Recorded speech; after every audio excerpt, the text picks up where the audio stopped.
Under the stately south portico, it was a cordial start to a transition as important as any in U.S. history. President-elect Obama and his wife Michelle got handshakes and smiles from soon-to-depart President Bush and First Lady Laura Bush. While the wives went off to tour the White House residence, the president and president-elect strode along the West Wing colonnade, then turned to enter the Oval Office for Obama's first-ever visit to the symbol of the power he's soon to wield. The roughly hour-long session covered the ongoing financial crisis and the two wars Obama will soon inherit.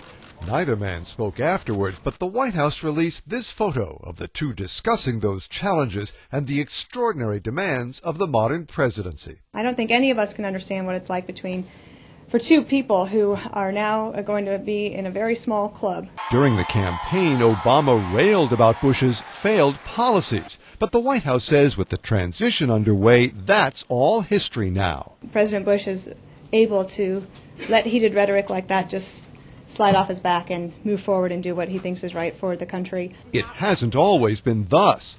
After the bitter 2000 recount, Bill Clinton's aides left the incoming Bush team damaged offices, including keyboards with W's missing. And Jimmy Carter fumed when his successor, Ronald Reagan, seemed to ignore the careful briefing he'd prepared. This time, both sides are vowing a smooth transition, despite the huge problems the nation faces. Of course, whatever happens, it probably can't help but go smoother than the first transition this mansion ever saw.